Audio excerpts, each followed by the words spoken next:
I think we are in turbulent times right now. I think the decision that is about to be made for our country is going to change fundamentally everything that we do as investors, as we are as free people. Today we've got Josh and Ehren, and we're talking about the upcoming federal election. So we're going to be discussing three of the major parties' platforms when it comes to residential real estate, investment real estate, and just kind of everything in that general field. So they have a plan to create 500,000 quality affordable homes in the next 10 years.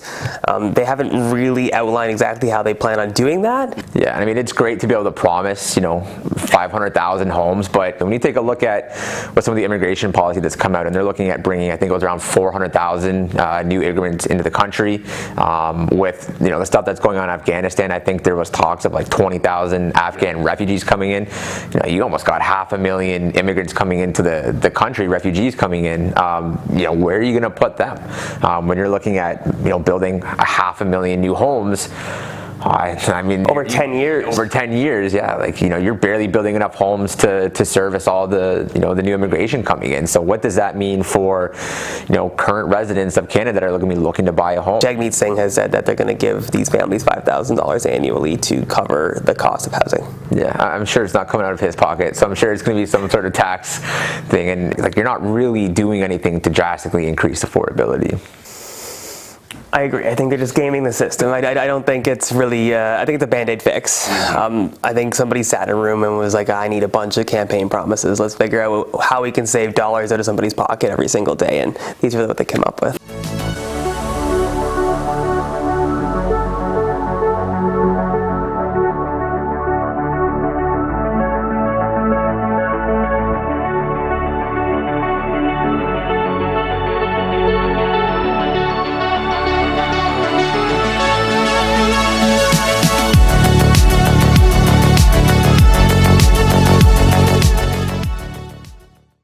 What is up, YouTube? Matt McKeever here, and today we've got Josh and Ehren, and we're talking about the upcoming federal election. So we're going to be discussing three of the major parties' platforms when it comes to residential real estate, investment real estate, and just kind of everything in that general field. And so first things first, politics sometimes frustrates me, so I don't pay a lot of attention. So hopefully Josh and Ehren are on top of their game, and I'll just give hot takes in regards to what my thoughts are. Yeah, I think it's important for us to really understand, what's going on. This election is pretty divided with the country at the moment. We're going through a lot, so I think it's really just important to understand where we're currently at in regards to real estate and how each one of these platforms or each one of these parties is going to affect you as an investor down the road. So we wanted just to make sure everybody was informed because it was a pretty quick snap election, and a lot of people don't have a lot of time to be able to figure out exactly what these parties are offering. So we thought it'd be a good idea just to outline what that looks like and how it might affect you down the road. Absolutely. And before we jump into any individual party, guys, obviously these are platform promises. I think we know what platform promises are worth, but it is still important to at least understand how they potentially impact us, because some of these policies could have huge impacts, right? Yeah, we took a look at the platforms last night, just read through some of the stuff, and there's some pretty crazy suggestions out there what some of these leaders are looking to do, and some things are going to drastically change the market, some of the flips, some on the rental sides, and even just equity based in your own primary residence. A lot of things kind of make me a little worried about what they're looking to do, and I think there's going to be a lot of adverse effects for not even just investors, but just regular home buyers out there as well too. So we just want to make sure everyone's aware of what's going on. Obviously voting is important for what you want to see in the outcome. So just trying to make sure that's known and give everybody some inside information. Absolutely. So what party should we start with, guys? Let's start with the NDP. I think there are a handful of really good points in all of these parties, and I think that they capture a lot of issues that we're having in our country at the moment. I think before we get into the NDP, we need to understand where are we at currently with our markets. So we have a supply issue. As everybody saw, the appreciation on assets went up 20 to 30% this year. There's still high demand. There isn't enough actual inventory on the market. Quantitative easing has flooded the market with very cheap cash. Asset prices have skyrocketed. A lot of people who necessarily couldn't get into a mortgage are having even more difficulties getting into a property. The barrier to enter the market is increasing extremely rapidly. Income isn't increasing, so we have a huge proportion of people who are crying out to the government for some sort of solution here to be able to help them attain some sort of home ownership. And this is where we're at. So we have a bunch of parties who are trying to find solutions to help average people get into properties. And some of these policies and solutions go against people who possibly have multiple properties, and they're trying to maybe take from the rich to give to the poor. So we're going to go through some of the things that they're offering, and some points are really good, some of the points not so good, but we'll talk about that in a second. Yeah, so I think the first thing we want to talk about on the NDP is they're looking to introduce a 30-year CMHC insured mortgage. Obviously having that 30-year amortization does help to spread out those payments over an additional 5 years.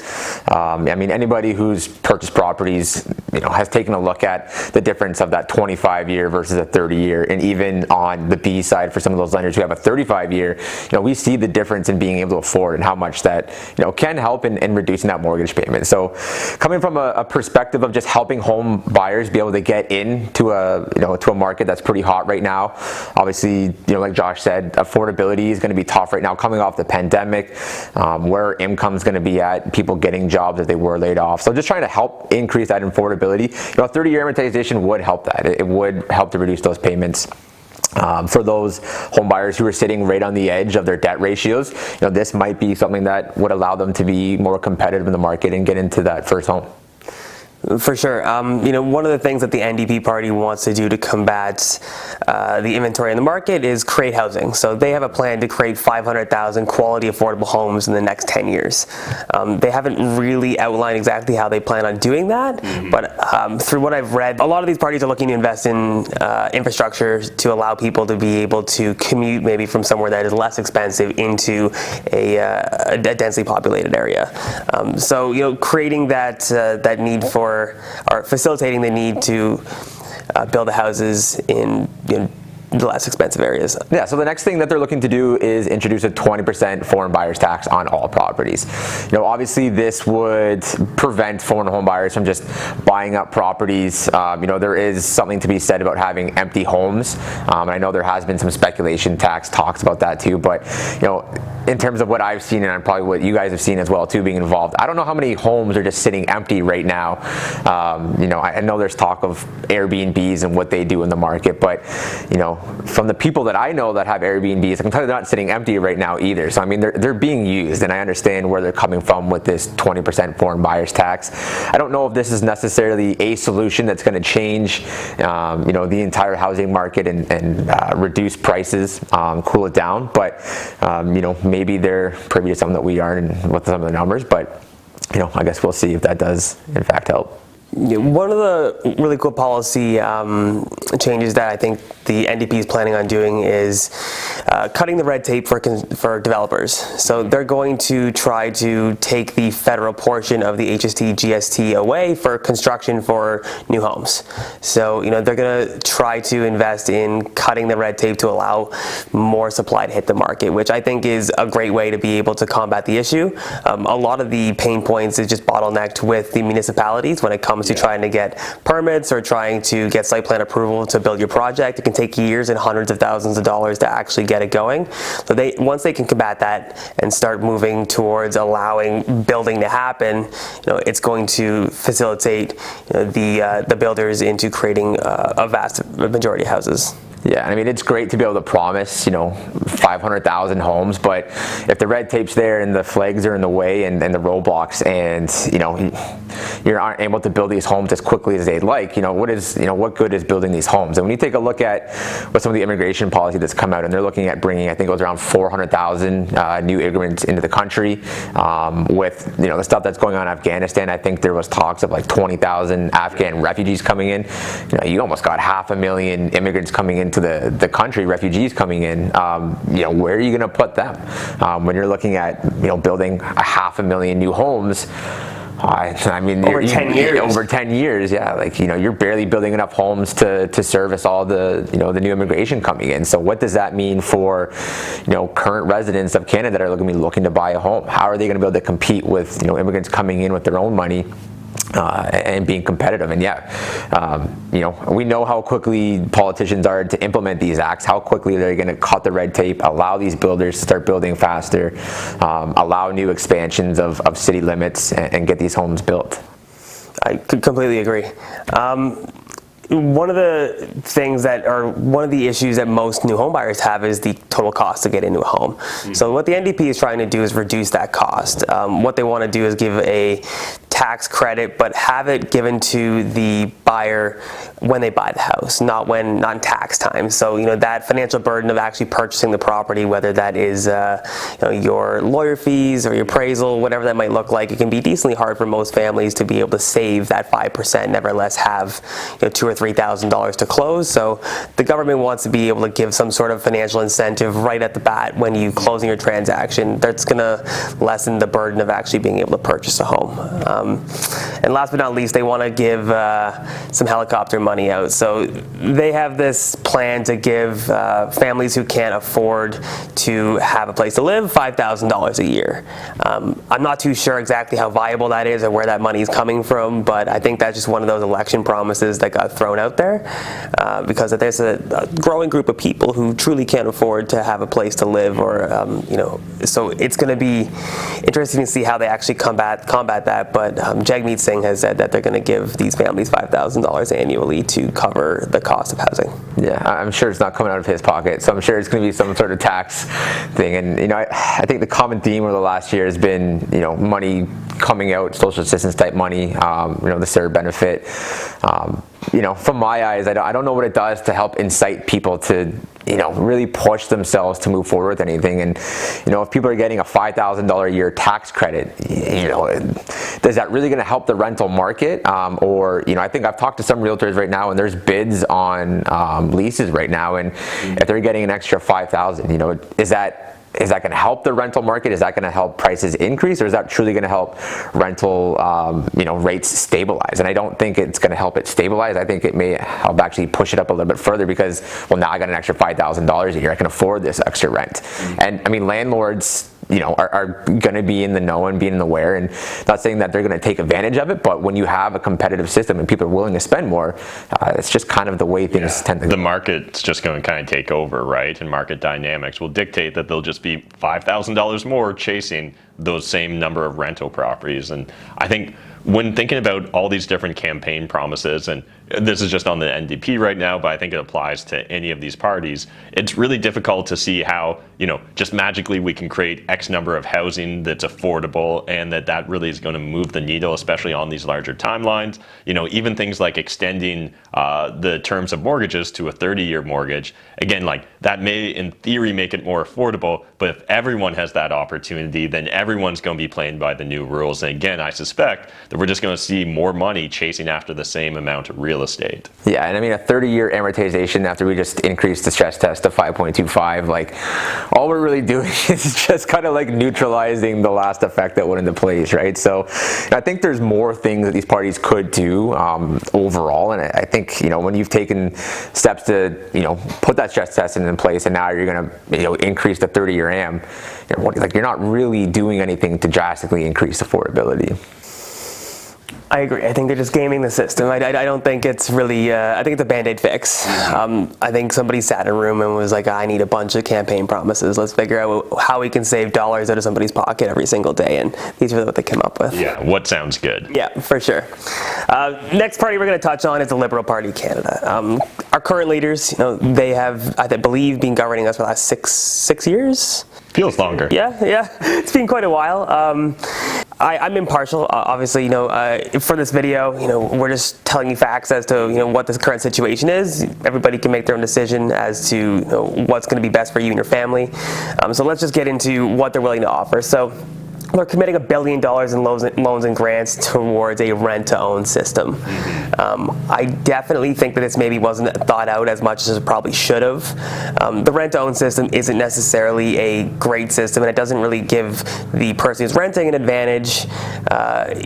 Most of the time, it doesn't help that person really get into the home, because if they default, they essentially lose their cash that they put into the deposit, and they don't take any of the actual appreciation on the property while they're actually in the property. So I don't necessarily know how effective this is going to be. I think before we were shooting this video, you were talking about how this actually came out in the States. Yeah, it feels very reminiscent of certain programs that came out in the States back in, I don't know exactly, but let's call it 2003, 4, 5, and maybe 2006 as well. And I think the biggest issue here is what's going to end up happening is a ton of government regulation and money is going to flood into this space. It's probably really just going to create a handful of winners that are rent-to-own operators, and I don't think that it's going to drastically make an impact because, again, this doesn't actually increase the housing supply, right? A lot of these policies don't actually focus on what's the real issue. While there may be small pockets of Canada where there are, a ghost condo tower or a ghost neighborhood,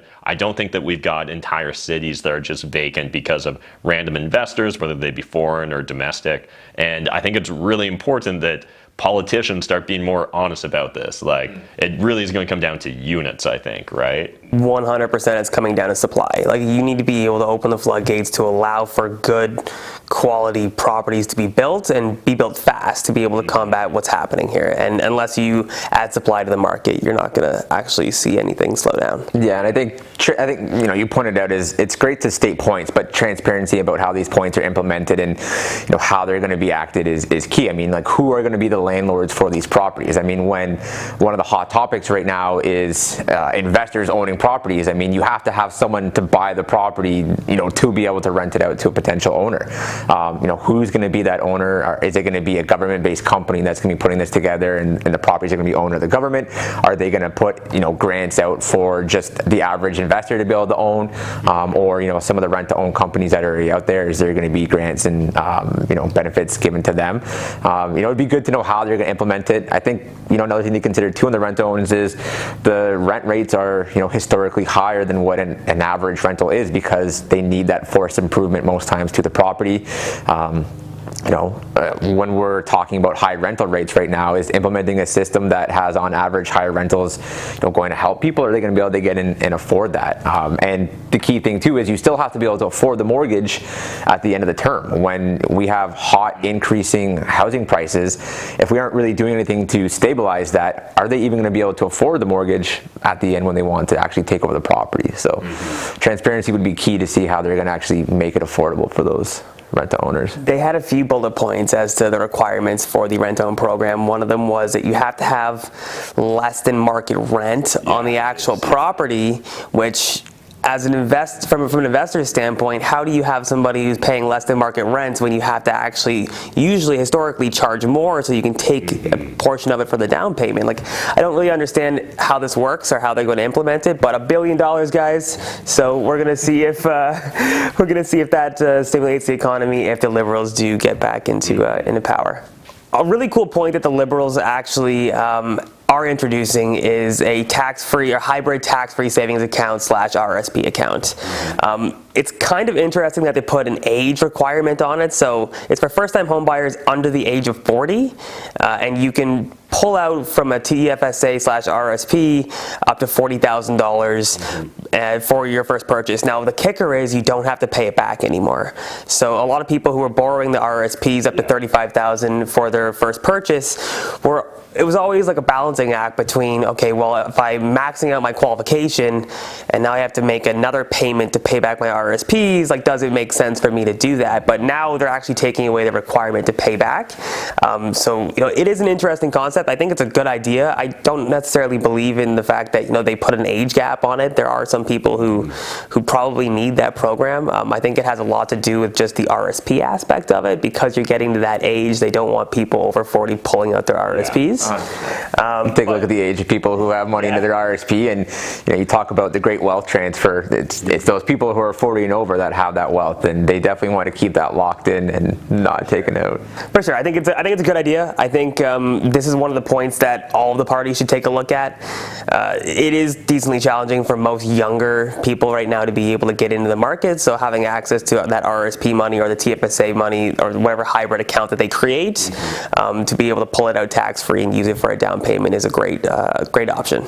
Yeah, and one other thing they're looking to do too is increase the first-time home buyers tax credit as well too, from $5,000 to $10,000. And where this was originally done right at the point of sale at the lawyer's office, this is now going to be reimbursed on your actual tax return. So it's not going to be an instant reimbursement. So you actually still have to come up with that money at the point of sale. And in the grand scheme of things, when one of the biggest issues for people buying homes is coming up with the money to complete the transaction, you have to come up with your 5 to 20%. Whatever it is you're looking to put down, plus potentially a 1.5% closing cost, which every lender needs you to have. You still have to have that ahead of time. So getting that tax credit back is helpful, but in terms of having to show all that stuff at the point of transaction, it doesn't really do anything to limit that. You still have to be able to come up with the cash. So a nice little bonus to have in there, but I don't see it having an immediate impact on being able to show more at the time of purchase. Agreed. So one of the interesting points that the Liberal government has come up with is they want to reduce the CMHC premium by 25%. Now, for anybody who doesn't know, there are three major insurers in Canada. There's CMHC, Sagan, and Canada Guarantee. Now, Sagan and Canada Guarantee are private enterprises, whereas the CMHC, or the Canadian Mortgage Housing Corporation, is individually owned by the federal government as a nonprofit. So essentially what they want to do is reduce the premium that you'd pay on your CMHC by 25%. Now, do I think that's viable? Probably not. I mean, the premium that's paid is so that CMHC can cover the loss if something happens. Essentially, I think this is just to create direct dollars back into first-time home buyers' pockets. They said it's probably going to save the average person roughly $6,900. If you're taking a look at the average cost of a home right now, at 4% of that average cost, you're looking at roughly $24,000 as a premium. They're saying you're probably going to save about $6,500 directly in your pocket. Now, it's not realized because you weren't paying the premium anyways. It was tagged on to your loan amount and amortized out, but in your equity position in the property, you will save that amount. So, interesting concept, because if they're going to mandate it for CMHC, I don't know how they're going to mandate it for the other private enterprises, especially when there's direct competition in the open market over market share. CMHC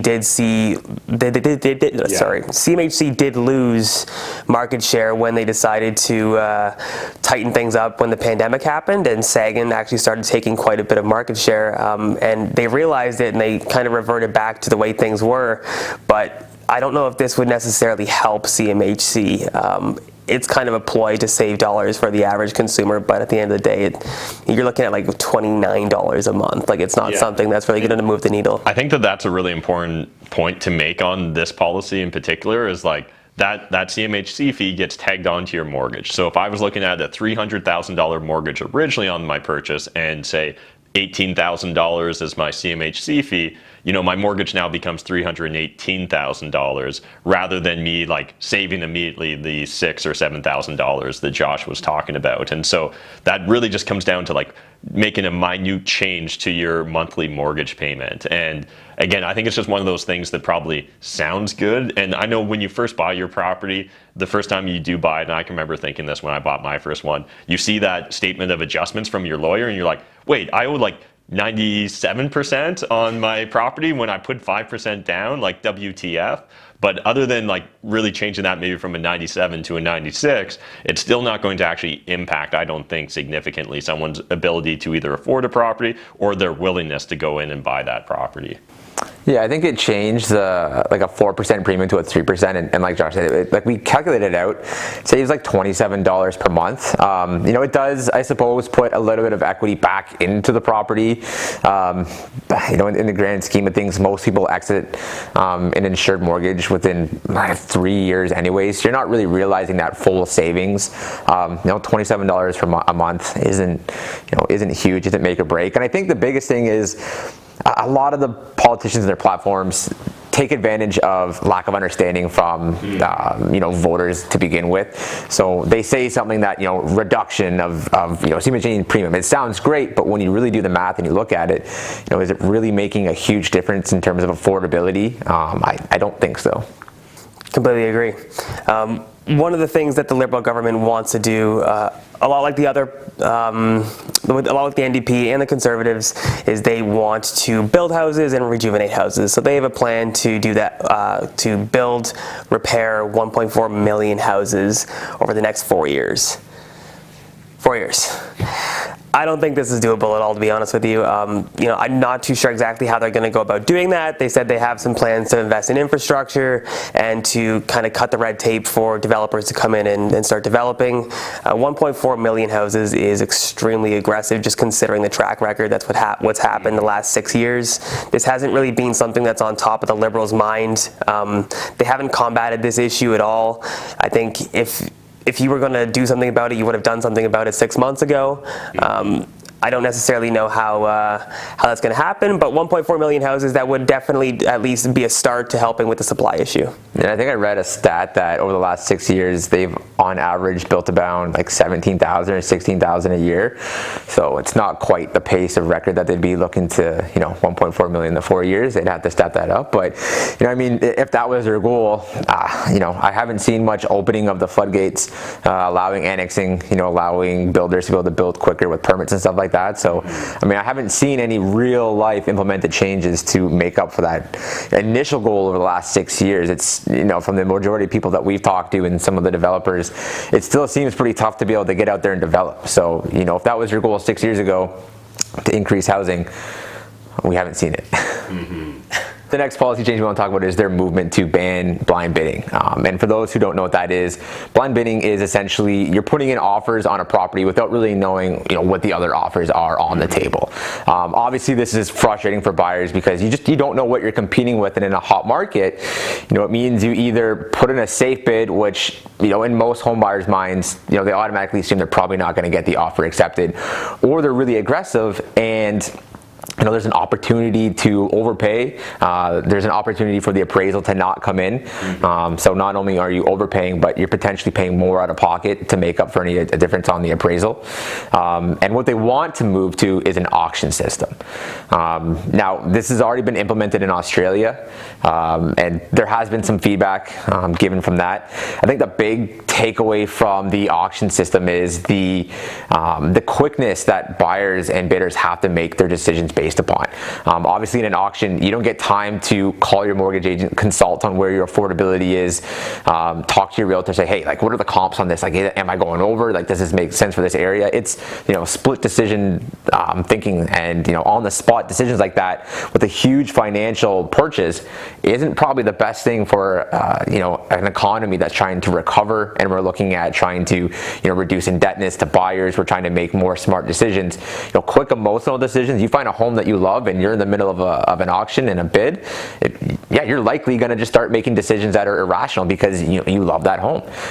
Probably not the best decision. Yeah, and just jumping in here from an investor's perspective, I honestly feel like I'd have a greater advantage in an auction system versus the average emotional home buyer because I'm willing to go in there unemotional. So I know exactly where my top line is. I know exactly what terms I'm willing to barter with in regards to that as well. And I think that that's one of the big things with the auction system, maybe oversimplifies things because everyone assumes that it's always just about price, but we know that oftentimes if we're in a blind bidding situation and someone bids, 100,000 over ask, but there's a condition of financing and someone bids 80,000 over ask and there's no conditions, most sellers are either going to take the 80,000 over ask or they're going to go back to the 100,000 over ask and say, hey, you need to actually waive all conditions if you want to get this deal done now. And I think that it'll be very difficult for an auction system to truly be capable of that, or it's going to force a lot of homeowners like a lot of first-time buyers and retail buyers to actually have to compete with guys like me and other investors that will just go firm on a deal and have no conditions. And again, that's going to put them into, I can just see it already, the emotional state that they're already going to be in, and it's going to be like, sure, I guess I don't need financing, I don't need this, I don't need that, and they're going to really put themselves at a disadvantage because those are the people with tight budgets that probably can't actually make those sort of promises. And I think that a lot of homeowners could find themselves getting into sticky situations because the emotions ran really high in that auction. Yeah, and I mean, if you take a look at from a gambling perspective and how quickly it is to say, I'll get that money back. When you're, at a system and you're, in the middle of an auction, you're 5,000. You're like, well, we're getting to our budget. Well, we're already here. What's another 5,000? Okay, one more. Okay. Next thing you know, it's going to go by so quick. And these homeowners that do get emotional, you're going to go so far over what your comfort price is. And yeah, guys who have pocket full of money and are able to just go firm and have that strategy already thought out are able to take advantage of all these systems. And one thing I'm not kind of seeing in any of these is, anything about financial literacy around buying a home. There is no strategy to implement that when the majority homeowner knows barely, or first-time buyer knows hardly anything about a mortgage, pre-approvals, any of that stuff. Going in blind bidding or, just blind auction on a property is probably the worst thing they could do. Yeah, I think it does obviously change the dynamic of having a realtor as well. So it's going to be interesting to see how that would actually change the fundamental way in which we purchase houses. So obviously, currently right now we have realtors because they're able to put an offer in for us. They're able to, maybe be strategic, but it's also possibly the reason why you're paying more for a house. There are some conversations that go back and forth. So it'd be interesting to see exactly how that would have effects on the buying system moving forward. As an investor, you already know the ARV value of that property. You already know that's going to cost $30,000 to do your renovations. You already know all those things. As being an informed investor, the advantage is completely yours in a system where you can just make an auction bid. So I don't necessarily know if it would help home buyers buy properties. Yeah, I really don't believe it's a silver bullet. At the same time, I'm not even opposed to the auction system. In fact, I'm like, hey, let's just make it a checkbox. The seller can decide. I want blind bids, I want an auction system, and kind of let the free market decide. And I think that would be a cleaner solution than forcing everyone to go to auctions. But again, I don't think that that's actually going to make anything more affordable. Agreed. And I could possibly see the private market opening up. Like, more people moving to selling off market. If it went to that kind of selling, people would just be inclined to move off market to actually just get somebody who wants to give them a firm offer instead of going into a bidding situation. Interesting concept. I don't know if either one way would work better than the other, but historically, in Australia, it did drive prices up significantly. So I guess we'll wait and see if that happens or not. But I do like the idea of being able to choose how you would like to sell your home. I think it's a cool concept. Yeah. One of the things that the Liberal Party is looking to combat is foreign home buyer. Again, all the parties are trying to combat this. They want to stop foreign home buying for the next 2 years. So complete freeze on foreign home buying for the next 2 years. They didn't outline any specific guidelines as to what that looks like, what type of assets that is. They just specifically said that they're going to stop foreign home buyers from buying property in Canada for 2 years. That freeze was supposed to maybe give the average Canadian a chance to be able to buy a home, but I don't really know the statistics in regards to how many of the properties that are sitting in these large metropolitan areas are owned by foreign home buyers, so I can't really touch on that, but apparently it seems to be a large issue. We're going to see. Yeah, and I think for a lot of maybe Canadians, this promise in particular, banning foreign home buyers, especially from the Liberals, rings a little hollow because essentially if they wanted to do that, there was actually a motion put forward in Parliament from the Conservatives a few months ago, if I'm not mistaken, that essentially would have done that, and Justin and his Liberals actually voted it down. So again, it feels like one of those things where just because it's a hot topic and it might help us compete with other parties, we're going to throw it in there. I'm not positive that they'll actually follow through on that promise, and at the end of the day, I'm not confident any party will follow through on any promise, but this one in particular rings a little hollow in my opinion. Yeah, and I think it raises more opportunity for like a straw buyer. Yeah.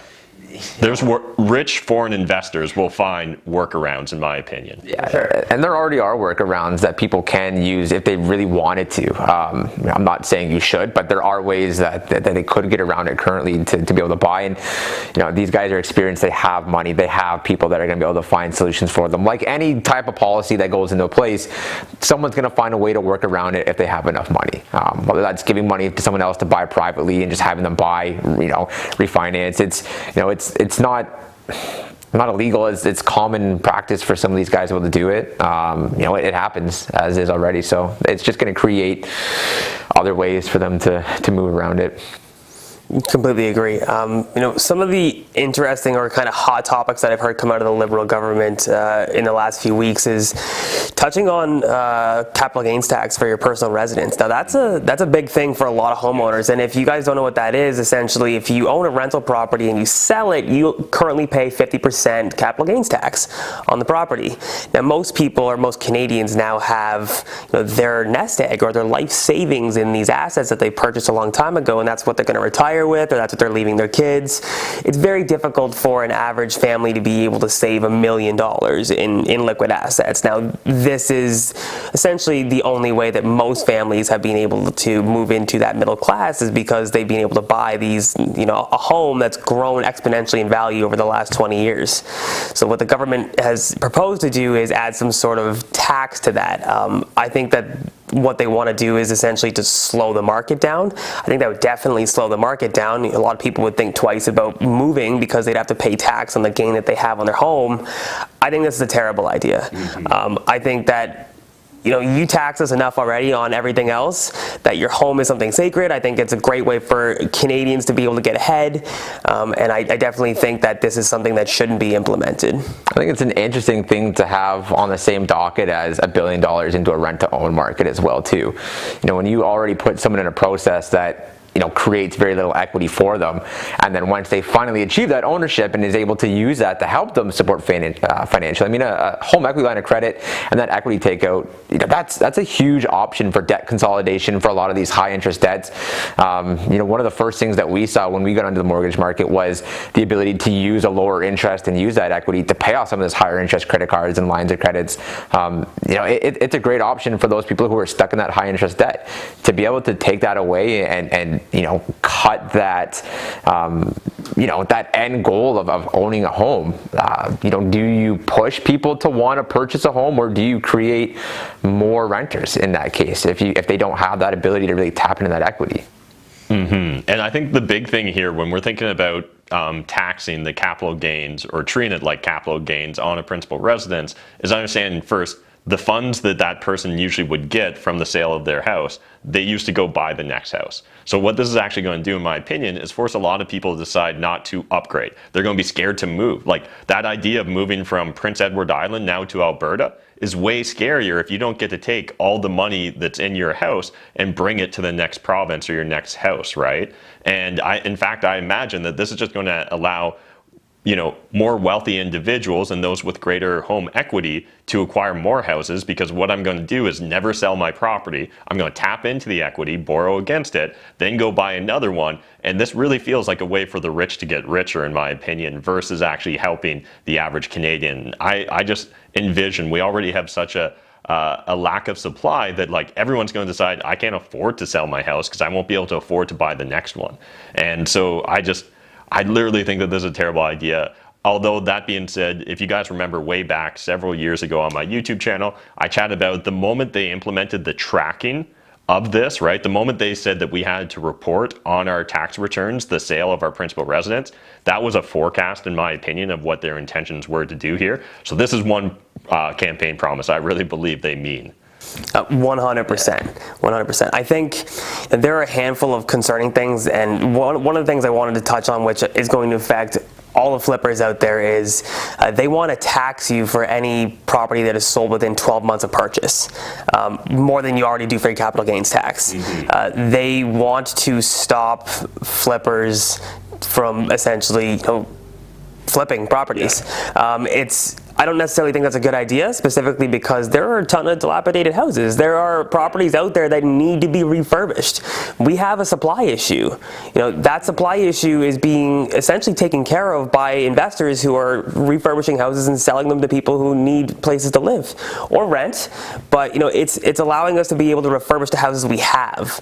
I don't necessarily think that penalizing the people who are trying to create the infrastructure in our economy is the best way to go about creating or stopping a hot market.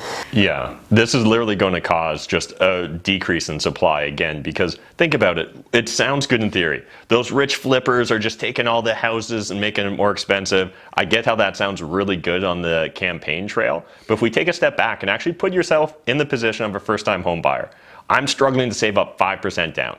Well, first of all, I hope you guys realize that I have to go through like the major banks, right? The major banks will only finance on a CMHC type mortgage a livable property. So if it doesn't have a kitchen, if it doesn't have a bathroom, if it's got a hole in the roof, you're going to have issues being able to get a mortgage on it. And so what's going to end up happening is those properties are just going to kind of become undesirable, untouchable if there's not enough profit there for flippers. And that's actually going to just result in those properties deteriorating more and more. It's going to create more slum landlords that won't be able to sell out to other investors like myself that would buy, fix them up, burr, or flip those individual properties. And again, even if that property is in living condition, and even if that first-time home buyer does buy that property, they now have to pay cash on all those renovations. When I buy off of a flipper, I actually only have to come up with 5% down if I'm doing a 5% mortgage. So if we walk through really simple analogy here, let's say there's a $200,000 property for sale. Okay, you guys are triggered. $400,000, we'll call it.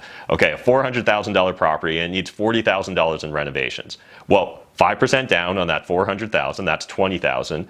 But now I need to come up with another $40,000 in renovations. Instead, let's say that flipper decides to sell it for $500,000. So, oh my God, he's going to make $60,000 profit. Well, me as that first-time home buyer, I actually need to come up with $25,000 down now to buy that $500,000 property versus the $60,000 I need to come up with if I want to renovate the property myself. I actually don't see this putting Canadians at a great advantage, in my opinion. No, I 100% agree, and I think I'm glad you touched on the slum type properties, because I think, when you take a look at these areas of cities, and it's not like these properties are scattered, one in London, one in Toronto. Like, there are certain areas and clusters of it that have these dilapidated properties, and if you just let them sit there, you are 100% going to create slum areas of people who just don't care about the properties. Or you're going to start getting landlords who just do some slap on some paint, hide all the issues. You come in, you do most people aren't doing a home inspection, or maybe it's some sort of condition they aren't doing it. But if it's not picked up, how many underlying issues are you hiding by just slapping on some paint to make it look livable? I think you create poor housing quality out there, and the middle and the lower class, there is a need for better quality rental products. In a market that's become unaffordable to a buyer, having a better quality rental property is a huge necessity. And I think that's what these flippers are doing. And yes, some of these flippers are, the flippers are making a profit, but like the example you just gave, the amount of money that's going to go into actually doing those renovations, even if you were to look at a purchase plus improvements, you still have to be able to afford the improvement part of the mortgage and come up with the cash. Mm-hmm. Yeah, it's great that you can build it in, but it's on a rebate type basis. You still need to come up with the $40,000 to $60,000 and be able to afford the new mortgage amount. When you're looking at buyers who can barely come up with 5%, how are they going to come up with the extra to be able to do the renovations? How are they going to have the income to be able to afford the renovations, the new mortgage? These flippers are the easiest way to create higher quality housing out there for renters. Completely agree. And buyers. It kind of seems backwards to me that they're going to dump all this money in infrastructure for allowing builders to be able to build these brand new homes, but they want to stop all these flippers who are, redoing homes and renovating them and making good homes for first-time home buyers. It doesn't make sense to me.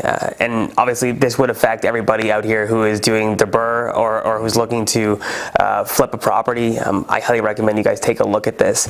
Last point of Liberals. I want to touch on something else in there too, because if it's not the flipper who's going to do it and it's a government incentive, you're paying for it in tax anyways to have your house flipped. So, you're going to be paying for it one way or other, whether it's the government who's going to be doing it or whether you're paying a slightly higher purchase price. I'd rather just pay an extra little $5,000 on my down I payment. think you get better quality housing too in the private market, right? And do you trust the government to get it all done in time for you to be able to buy a home? I mean, track record isn't there. I agree. I think last thing I want to touch on with the Liberals before we move on to the Conservatives is for all these multifamily investors out there, they want to implement a tax for raising rent. Essentially, if you raise the rent more than what the minimum requirement is that the government states, then whatever that is, they will tax you additional to what you would normally be taxed. They want to do this to stop rent evictions. Obviously, I think this is going to be detrimental to helping or allowing investors who are looking to invest in multifamily property, who are trying to upgrade these properties. Obviously, there are some strategies out there that do displace people. It's not necessarily the glamorous part of the entire situation, but it does allow investors to create higher quality properties. And the government is looking to combat this in a way in which is going to actually tax the investor which obviously was just going to be an additional cost to allowing an investor to do this. It's going to raise the barrier to enter the market, and they're making it way more difficult for investors to create quality properties. Yeah, if I had to summarize that concept of wanting, like, having the federal government dictate a random amount that they decide that all the rent should go for, and then if you were to increase above that, they're going to charge you a certain amount in additional taxes. That just sounds like an incentive for slumlords. Hey, if you already own a building, don't invest in it. Don't try and turn over the unit. Don't try and, change maybe the class of tenants in the building. Just don't do anything, in fact. Let it just run into the ground. And it just seems like a silly policy to me. Again, none of these things are really focused at creating true new supply. We may hear great promises of 1.4 million new houses in 4 years. I think if you guys go back and look at previous campaign promises and then try and follow through, I don't know how often we actually create all these new affordable houses. But even if in theory the federal government does truly have the best of intentions when it comes to trying to implement these things, you still have to work with the provincial and municipal governments, and there's a huge cultural issue here. Right now, like Colby Marshall, who's on my YouTube channel all the time, he's doing garden suites in Barrie. Well, there's so much NIMBYism, not in my backyard, going on in Barrie that he's got people literally calling the police on him for building garden suites. He's had literally the police, fire inspectors all come because of just angry neighbors that don't like the idea of, like, how dare you bring in a rental unit into this nice neighborhood? That's the underlying problem here, Canadians, is like you actually need to get out of your headspace and allow this sort of intensification to occur. And I haven't heard yet so far anyone that's promoting intensification and really trying to drive the idea of garden suites, basement suites, secondary dwellings, all those things. You could multiply the inventory, the stock of rental units dramatically if you were to really try and open up the floodgates and work at the provincial or municipal level there. I think the challenge is renting isn't sexy when you're on the campaign trail. It's like, how do I get people into homes? That's the main thing. When people come to Canada, it's a Canadian dream. I'm going to get a job. I'm going to buy a home. I'm going to have a family. And they don't necessarily, I think their policy isn't geared towards renting. It's geared towards how do I sell the dream of getting into a home. Absolutely. And don't disagree with you there at all, Josh. But I think what people need to actually start to understand is, back to Aaron's point about financial literacy, is understand if we've got a shit ton more rental units out there and it becomes really cheap to rent, a lot of people will choose not to be homeowners and rent if it's financially incentivized enough for them. And what that does is put less pressure, less demand on people wanting to buy or feeling like they need to buy a house. And again, that's where these band-aid fixes just aren't really going to move the needle. Yeah, and one of the biggest red tapes to development is people in the community opposing it. Mm-hmm. There is a period during the process where people are able to come and rebut against and make arguments against developments, and that's one of the biggest things that slows some of these developments down. Another thing that we saw over COVID with the price of lumber and the price of just materials in general to build, a lot of the large developers who are doing the large multi-door type projects sat on their construction financing because they could afford to, and slowed and halted development until prices went down. That doesn't speed up development. That doesn't put homes quicker into the ground. These big companies that are doing the development, they run on their margins. And if the environment isn't right for their margins to be profitable, well, they're going to wait to build until they can be profitable, because it doesn't make sense for them to build and not make any money. And when the profit margins are small, housing prices go up. So I mean, there are other ways out there to decrease the pricing, like the housing market, other than just trying to bash the landlords. Put in policies to stop flippers, start taxing more, and again, financial literacy is one of them. Having more community support. I mean, all these people who are complaining about having a, hey, it must be nice to be a landlord to make money. Well, you could put a garden suite in your backyard, but you're complaining about everybody else doing it. You could go and get an additional $1,500 to $1,800 a month paying for your mortgage, but you don't want to do it. Whether it's complacency or whether it's lack of knowledge and lack of ability to do it, I'm not really sure. But the zoning is there. Your neighbor isn't just zoned on his lot to be able to do it. You can also do it on your lot as well too. So you have the same opportunity that your neighbor does. Stop complaining, find a way to be able to get it done. Let's get into the Conservatives. So the Conservative platform, they touch on a lot of points that the NDP and the Liberal platform touched on. Obviously, touching supply, they aim to build 1 million properties over the next 3 years. That is different than the 1.4 in 4 years. Again, I think they're all just promising things they can't keep. I do hope that they can invest in the infrastructure to be able to open up the ability for developers to start building at mass scale. I think it will help with the price issue at the moment, but as of right now, that's a very large number for Canada, so we'll see what happens there. Again, large number of new housing looks sexy on paper, so it's all about looking good. The next thing that they want to implement is a ban on foreign buyers coming in and investing in Canada. Now, they're aiming this at single-family homes. They are still going to allow them to come in and invest on purpose-built multi-units to avoid, taking up those potential new buyer properties, turning them into rental properties, which I like, because now we have a new policy that comes in. It has a purpose, trying to reduce the investor space on these single-family homes, allow more opportunities for the first-time home buyers, but still allows an investor who wants to invest to come in and invest in rental properties that are purpose-built. I like that there's a purpose and a decent solution that seems to work out without just trying to demolish an entire market of investors. Yeah, I completely agree. I like the idea of foreign investment coming into our country, but obviously there's an issue with single-family homes and people not being able to get into them. So, having that money just flowed or directed to a very purpose investor-focused investment, I think that's a great strategy.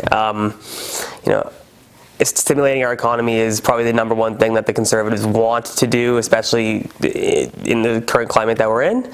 So, I like this. I think that obviously, as Ehren said, this is a solution for both sides. It's going to stop the purchasing of single-family homes and stimulate investment in the multifamily. For all those multifamily investors, though, it might cause a little bit more competition in the space. Yeah. So, that's an interesting thing to watch for if that does come into play. Yeah, I think one thing that people kind of forget though too is during these flips and during these renovations of burrs, you're hiring contractors to come and do things. You're putting money back into people's pockets. So, you are stimulating the economy in some sense and allowing investors with money to come in from, foreign countries. Yeah, it may make it more competitive for the Canadians, but there is some sense where they are putting money back into some of these contractors' pockets as well too, and there is some stimulation of the economy coming out of the pandemic, where some of these business for self guys were hit a little hard. Having the opportunity to go out there and have money come back into their jobs and their businesses is still a good opportunity for Canadians. For sure. One of the interesting things that the Conservative government wants to do is encourage a market around a longer-term mortgage. So it's a 7 to 10-year mortgage. Most people, I actually don't think I've ever done a 10-year mortgage. Most people don't want to. But the average person breaks their mortgage every 3 years. I don't necessarily think it's the best fiscally financial decision to take that long of a term. It's going to be interesting to see how they start incentivizing those longer term mortgages with the lenders. They didn't really get into the specifics about how they were going to do that, but they do want to encourage longer terms to add stability to the market for first-time home buyers and for lenders. One thing that they did come out and say is that they are not going to tax Canadians' capital gains on their primary residence, which again, I think is the right thing to do. I think the idea of that capital gains tax on your primary residence it infringes on your freedom a little bit, your financial freedom. Having the ability to force appreciate your home, put the money in, be able to increase the value and pull that out and be able to use that. I think that's a great idea. And I think if you have the capacity to do it, I think you should be able to do it and capitalize on that. To come in and say, hey, this is your property and you can't take advantage of the value that's in there. I don't really like that, and I think that's a step in the wrong direction. I like that they're not going to implement that capital gains tax. Completely agree. One of the final points for the Conservative side, essentially, they were stating that there is discrimination against small business owners and transient employees in regards to the stress test. I don't necessarily think so. I think the stress test is a standardized level of measurement that allows people to qualify for homes. I think if you were to change the stress test for those specific type of people, it would kind of be discrimination on everybody else. So it doesn't really make sense as to what they're trying to do here. I think they're trying to just to cast a net out for the people who may be being affected by COVID the most and saying, look, we hear you, we might change something with the stress test to help you guys out. But again, they didn't get into the specifics about how that was working. But from what we see, obviously the people who are self-employed or the people who are hourly or don't have guaranteed hours, it has become increasingly challenging for them to be able to qualify for a mortgage, especially since 2020 happened and the 2-year average on people who are self-employed, it's getting absolutely decimated. So most lenders are looking at maybe a 3-year average, or unfortunately you're moving to the B side where you're having a stated income product. Sagan does have a really cool product where they have an Alt-A product. It's an insured product, a little bit of a higher premium, but it allows you to be able to get in as a small business owner. So I think they're just looking to stimulate that side of the economy because the majority of people who were drastically affected during the last year or so, they have a large voice, and I think that voice is screaming louder and louder, and the government is looking to do something to kind of fix that situation. Yeah, and I think if you really want to help business for self individuals, find a new way to, maybe take a look at the system of how they claim their income. For a lot of the business for self, you obviously take advantage of the tax advantages and write down your income. That money is still being made. If there's another way to take a look at gross income versus net, or use some sort of average, I think there's other ways to do it other than changing around the stress test. If we're going to change the stress test, let's just get rid of it. I don't know. You can't just get rid of it for one group of people to say it's fair and have everybody else who's stuck at, a 9-to-5 type job, who isn't in control of their income and their raises, to say, no, you guys have to stress test at this 5.25%. I think there's other ways to be able to benefit the business for self individuals. Completely agree. But when it comes to the Conservative Party platform, they actually didn't release a whole lot. You'll notice that the NDP and the Liberals, we had a lot more talking points. It's not because we chose more talking points. Quite literally, it's because they had more talking points. The Conservatives kind of kept it really tight, really short.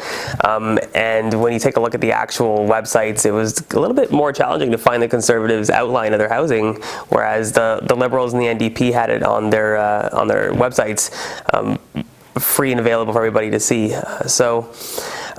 I think we are in turbulent times right now. I think the decision that is about to be made for our country is going to change fundamentally everything that we do as investors, as we are as free people. I do think that everybody should take a moment and really understand the parties, what's going on, what's at stake. Do your research. We live in a free country where you can vote however you like. Just be informed, understand, and actually go out and vote. Yeah, I think obviously the devil's in the details whenever we're talking about any of these campaign promises, but really just want to emphasize what Josh was talking about there. Please don't just vote for a haircut, guys. And really appreciate everyone watching this video. If you guys got value from it, smash that like button, hit subscribe. Make sure you reach out to Josh and Ehren if you guys want to understand what your situation is, what you can qualify. We've got all their contact information in the video description down below. Again, just really appreciate you guys diving in such detail and depth in regards to the different campaign promises being made. Yeah, thanks for having us, Matt. We're looking forward to seeing what happens.